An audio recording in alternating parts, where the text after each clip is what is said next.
اور کہا جاتا ہے کہ 300 278 220 16 12 لاشیں گر گئی یا انسانی جانیں ضائع ہو گئی.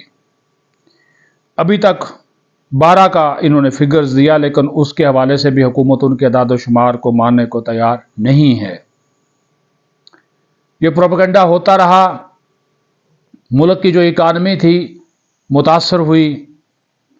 باہر بیٹھے ہوئے جو لوگ، وہ مافیاز، وہ لابیز، اس نے اس میں اپنا حصہ ڈالا، پریشرائز کیا ریاست کو بھی، اسٹیبلشمنٹ کو بھی اور حکومت کو بھی. پھر غزہ کی صورتحال، غزہ، شام، دیگر ممالک کی پرانی ویڈیوز، فوٹیجز کو جوڑ کر سوشل میڈیا پہ خوفناک کمپین فوج اور ریاست کے خلاف شروع کر دی گئی، جو کہ مسلسل جاری ہے.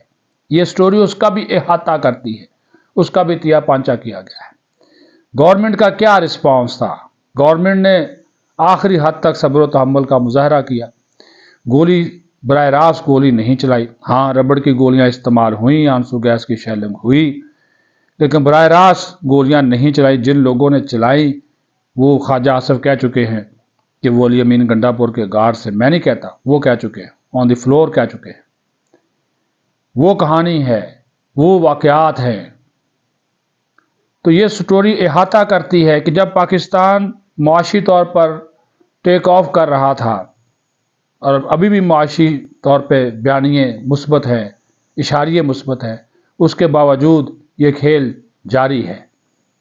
مسلسل جھوٹا، اور پھر سوشل میڈیا کے اوپر جو ان کے یوٹیوبرز ہیں ابھی تک مسلسل اس چیز کو جو ہے وہ پھیلا بھی رہے ہیں، پروپیگنڈا بھی کر رہے ہیں. جال سازی ہے، فراڈ ہے، دو نمبری ہے، وہ جاری ہے. اور میں نے جس طرح کہا کہ باہر بیٹھے ہوئے ان کے لوگ، وہ مافیاز، وہ لابیز، وہ social media, Jibran Ilyas and company, وہ کسی صورت بھی اس سارے، جب ان کو پتہ چلا کہ اب جو ہے یہ لاشوں والی سیاست کامیاب نہیں ہوئی، پھر شام والی کھیل کھیلنے کی کوشش کی گئی، اس کا پتہ چل گیا، اس کو ناکام بنایا گیا. لیکن ٹارگٹ حکومت نہیں ہے، ٹارگٹ فوج ہے، ٹارگٹ اسٹیبلشمنٹ ہے. براہ راست ان سے یہ ٹکراؤ کی کیفیت میں ہیں، اور ٹکراؤ میں ہیں اس وقت پی ٹی آئی والے. اور اب جن لوگوں کو 9 مئی کے واقعہ میں سزا ہوئی ہے 25 لوگوں کو فوجی عدالتوں سے، اس کے بعد اس پروپیگنڈے میں، اس مہم میں اور بھی تیزی آئی ہے. یہ مسلسل جو ہے وہ اس کے اوپر جو ہے وہ لگے ہوئے ہیں. اپنی جو صورتحال ہے، اپنے جو معاملات ہیں، بیانیہ ان سے بن نہیں رہا. ایک سے بڑھ کر ہر روز ایک نئی کہانی گھڑتے ہیں.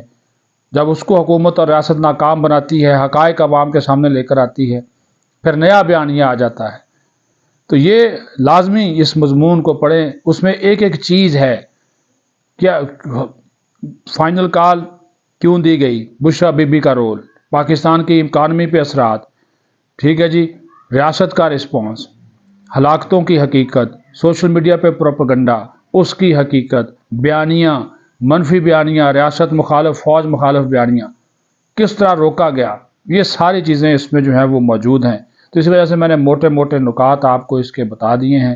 لنک بھی آپ کے ساتھ جو ہے وہ دکھا دیا ہے آپ کو، اس کو آپ پڑھیں، آپ کو بھی اندازہ ہو جائے گا. یہ بڑی ایک جامع اور مفصل اور تحقیقات کرتی ہوئی سٹوری، جس میں حکومت کے بھی بعض جو اقدامات اس پر تنقید جو ہے وہ کی گئی ہے، لیکن ان کا جو اصل چہرہ ہے پی ٹی آئی کا، وہ بھی بے نقاب کیا گیا ہے. اپنا خیال رکھیں. پاکستان زندہ باد.